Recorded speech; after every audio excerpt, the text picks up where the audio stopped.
students, tennis players, for the 4 major tournaments, the Australian Open, Wimbledon, French Open, and US Open. A lot of people don't realize that, but we had an opportunity when we were playing here to play on wood.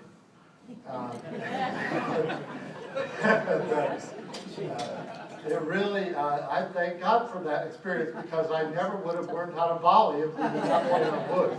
There's no way of winning a match on wood without the volley, and that's what taught me the volley.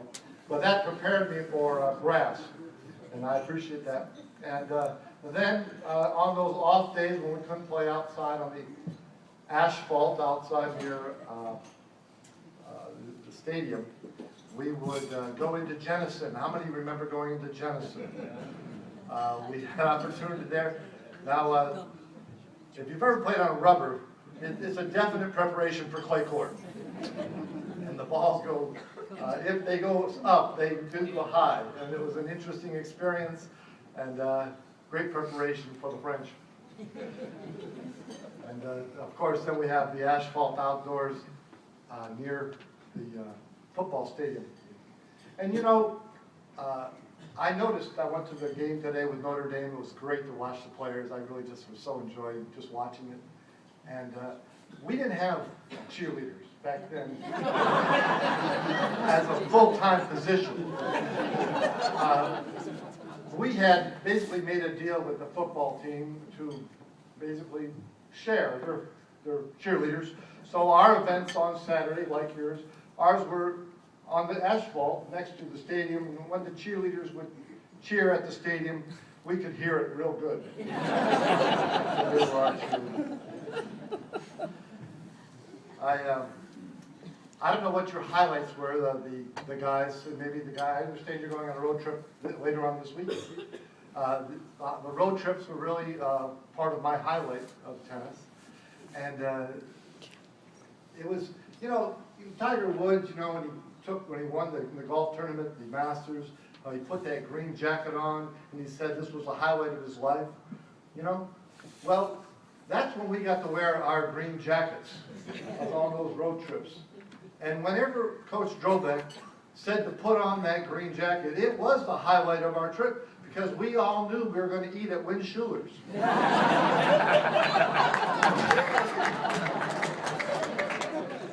I thank God for Coach Drobac's strong desire to eat at Win Schuler's, because we had maybe a good meal there.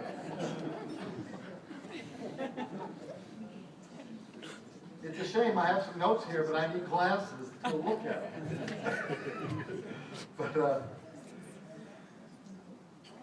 I'm inspired, and I'm so thankful to invite us up here, because I'm inspired by oh, thank you. Always in me. This is what I wanted to remember, and maybe you can add a few.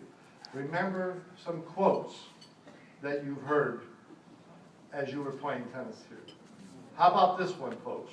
Volley out of trouble. Thank you, Coach. I needed that. This one I've used, and when I graduated from college, I actually got paid for saying this. If you miss long.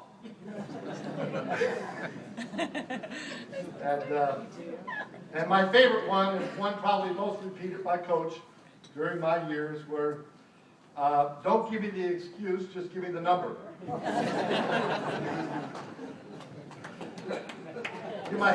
You might not think these things are important, but when I graduated, Coach Drobac came up to me and he said, well, what do you really want to do now, McNulty?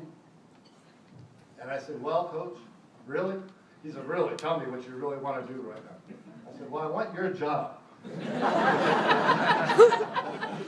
And, maybe he doesn't remember that. But I found myself coaching the next year at Central Michigan University. Not a bad-sized university with 22,000 students. And I was coaching there, and then I really, you know, life has a different perspective, doesn't it? Sometimes based on age. And all of a sudden, didn't have the perspective of this player anymore. I had to have this perspective, walking like I knew what it was to coach 22-year-olds, and I was 22. But I had to remember everything that Coach Drobac, all those quotes that he would say, I had to use them, because that was my repertoire of coaching. So I appreciate you, Coach, for all that wisdom and the patience and the timing, and also the experience when good guys can do things bad. What a experience. You know, a lot of people don't understand, I know, Coach, you do, that when you're out on the road and sometimes the team doesn't do it right, you know, what do you do with a drunken player? What do you do with a player that's, I mean, well, I can understand swearing when you're playing, but you can't be swearing at the opponent's parents. And so these things were a learning curve, and I appreciate the years of which I had to learn here at the university. I'm inspired by Michigan State University. I'm inspired by the education I got. I'm inspired by the, I call it eye candy. Just walking on this university campus, just seeing the buildings and the trees, and the experience. Do you know that in this environment, inspiration for life is born? And I was truly inspired from this place here, inspired by the friends that I have made and still keep, inspired by the tennis program and the longevity of this program, and also the fact that we who have graduated this program, we who have been through it, and are inspired from our experience here at Michigan State University. I think there is a give back in this, and I do want to be a part of that give back to this program for the continuation, because it did. There are moments in our lives when it changes us. There are moments when words are spoken, wins are made, even losses are experienced, but they mold our character, the beautiful thing of the sport of tennis. And that carries on forever and blesses lots of people right after us. There's a lot of people waiting to be inspired like you were inspired, helped like you were helped, coached like you were coached, given insights like you were given insights. When I started off, I was in grade school, and a Ford Motor Company night shift worker came to my school and says, he read a book by Bill Tilton. Okay. How many remember Bill Tilton? That was the only book he read on tennis, and he came to my grade school and says, I want to take, I think it was 60 boys, and I want to train them in tennis. I read a book. He didn't say that. We all thought he was a coach. But he took us out and he worked us for 8 hours a day. And I remember the first tournament I ever played, his wife did not like me. And she arranged for me to play the #1 seed of those 60 boys. And she didn't like me because, one, I was left-handed, and left-handed was just not permitted at that time. And the other thing was that I had pigeon toes. And so I was supposed to play this tall, handsome, strong, great player. And I thought, well, my tennis career is over. And then the coach even said that. He said, when you lose to this guy, don't come back. Because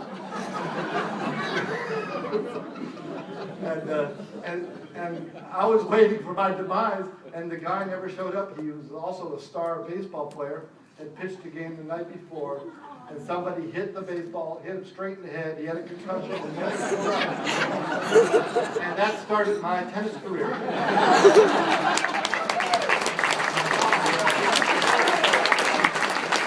And the reason I tell you that is because there are a lot of young guys like me out there, and girls like me, who are looking for a chance. And you can give them a chance.